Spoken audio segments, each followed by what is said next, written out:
Amados, o Senhor me pediu para pregar sobre esse assunto e realmente trazer a essa igreja o recado dessa noite do que se trata a nova aliança.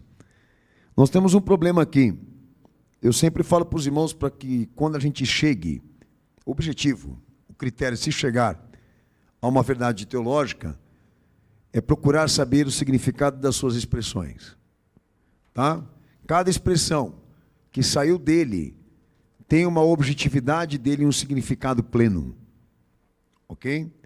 Então nós temos um problema. Por quê?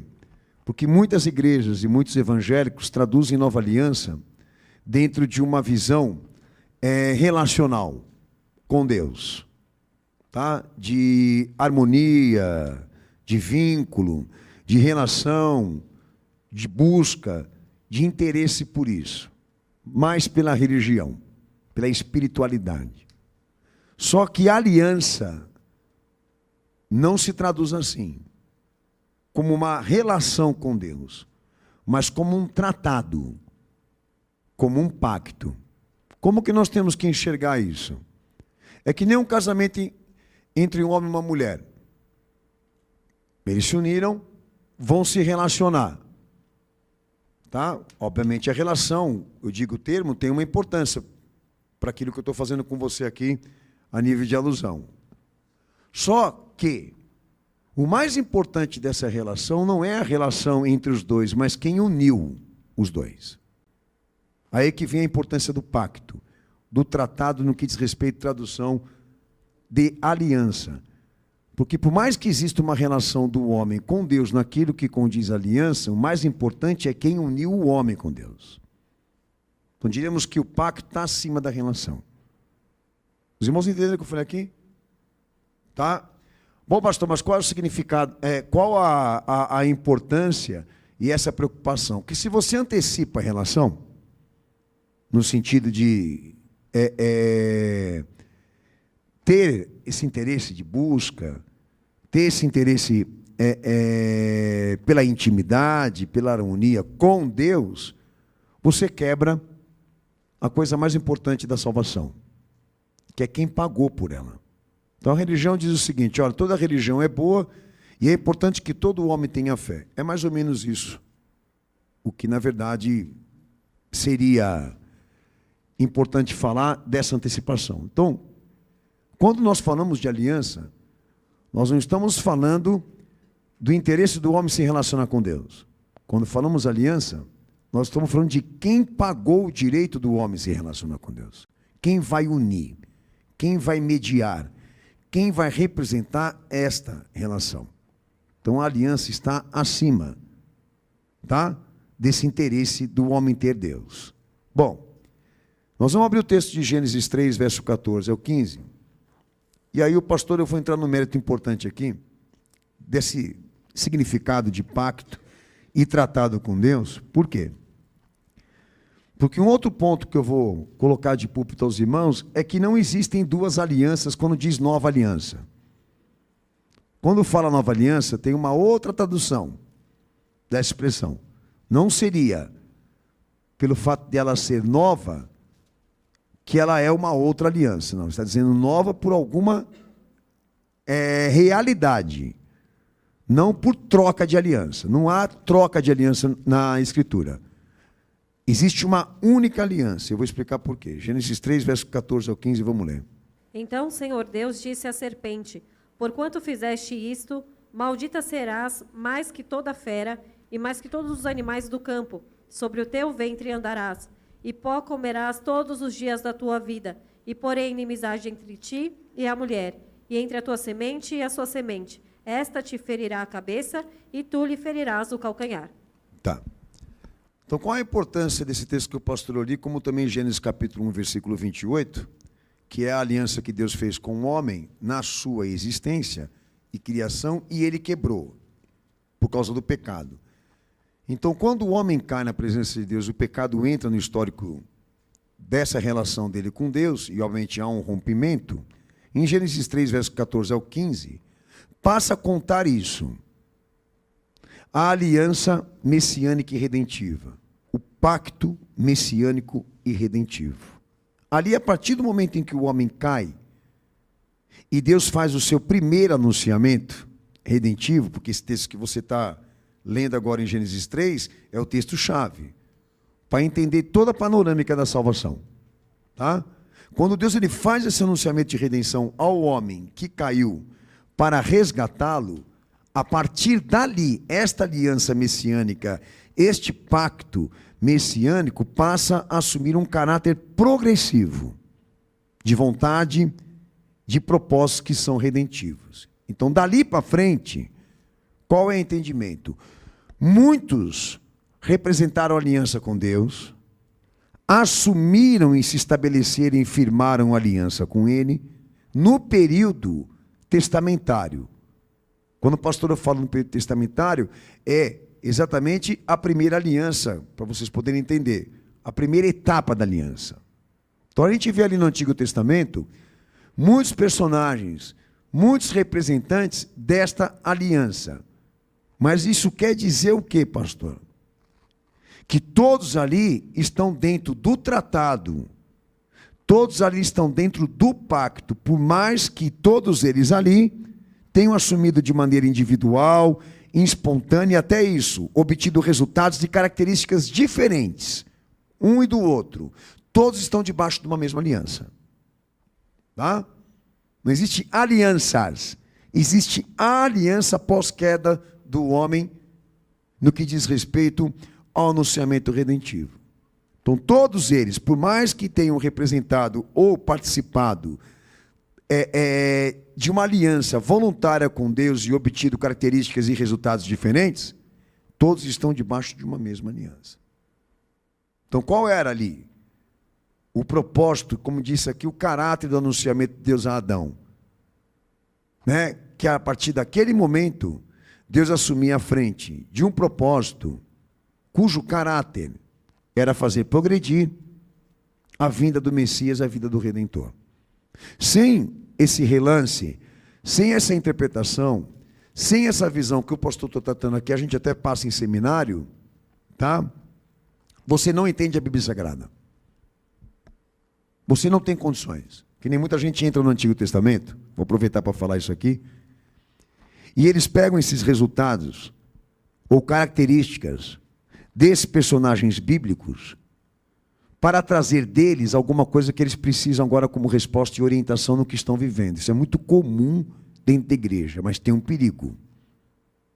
Por quê? Porque eles não são referência. Por mais que eles façam parte do tratado, do pacto, eles não são referências para servir de inspiração ou método de salvação. Tá? E eu lá na frente agora da pregação, pastor, eu vou explicar por quê.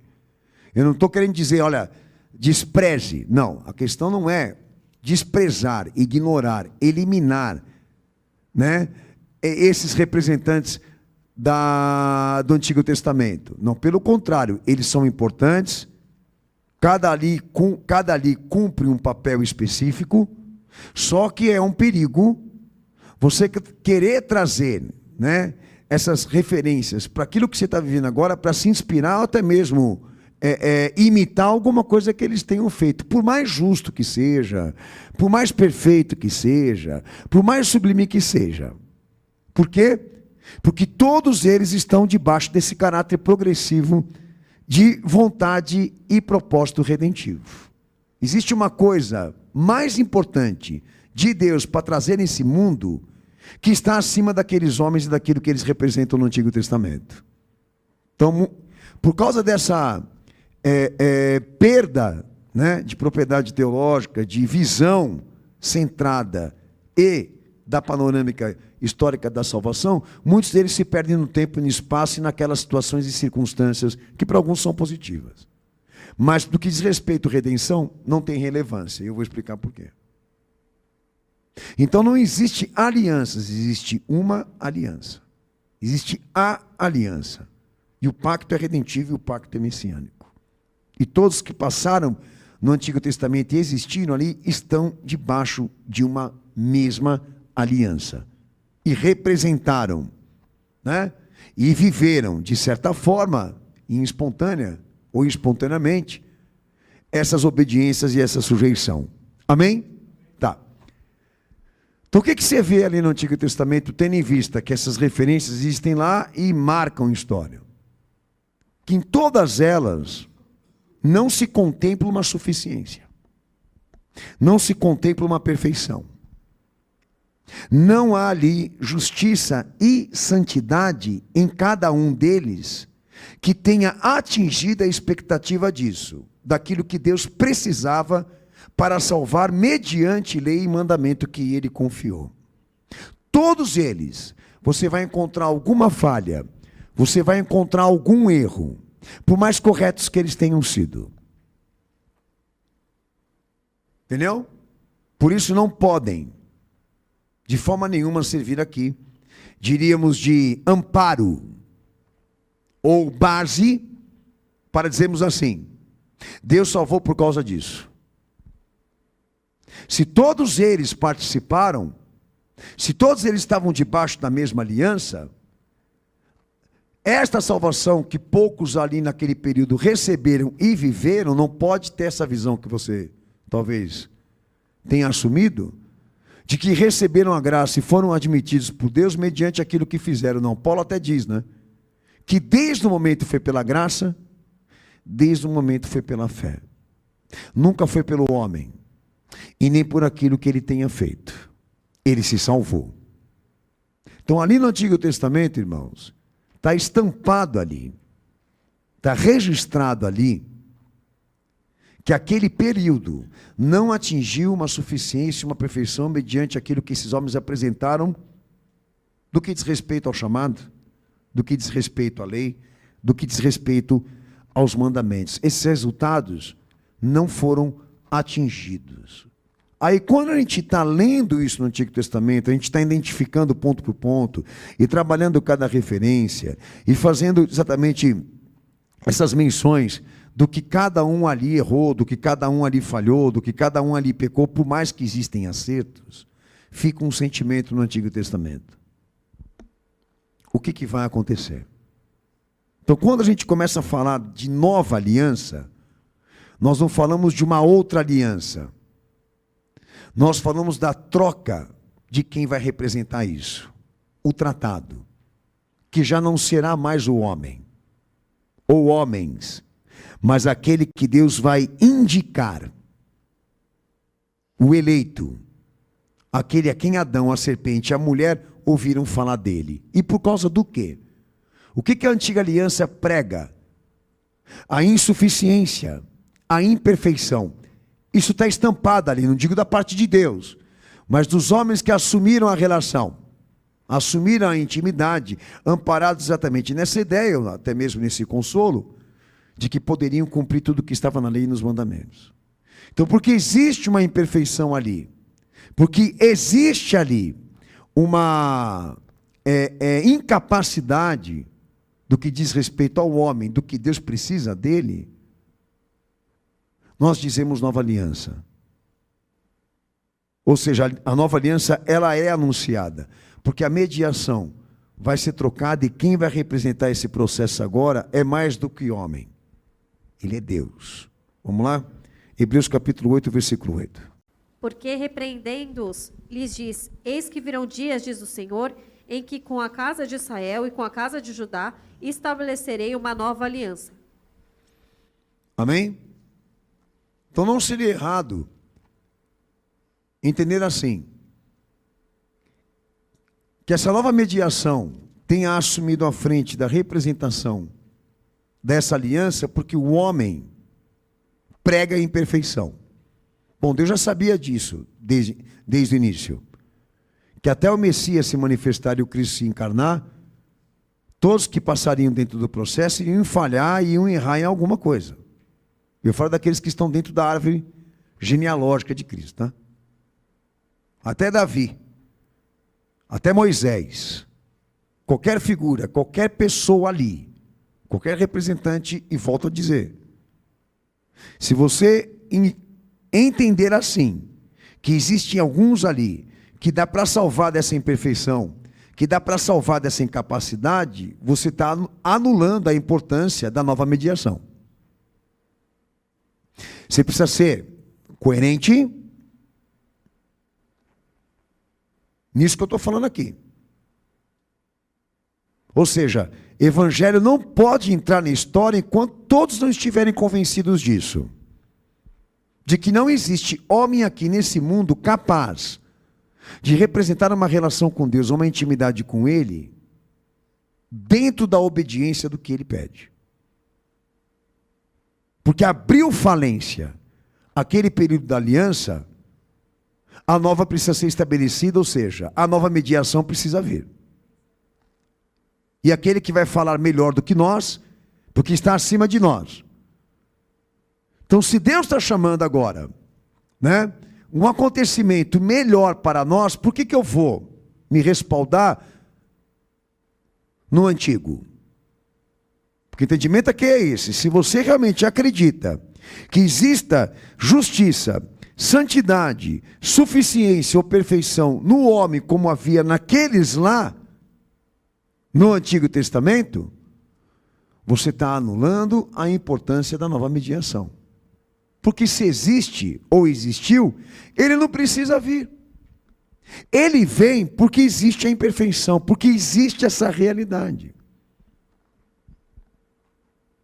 Então diríamos assim, evangelho não é um novo tempo. Ele não pode ser visto dessa forma como um acontecimento diferenciado dos demais que aconteceram historicamente e biblicamente. Precisa ser visto como uma retratação desta imperfeição que estavam neles e que também se encontra em nós. Não é o outro lado, né, da aliança, é a aliança. Mas muitos não querem enxergar assim, porque querem acreditar que exista ainda alguma coisa no homem, da qual Deus se atraia para amparar salvação ou privilégio de graça e misericórdia. E não existe, pô. Possibilidade que você consiga provar biblicamente isso, que nesse momento agora, Deus esteja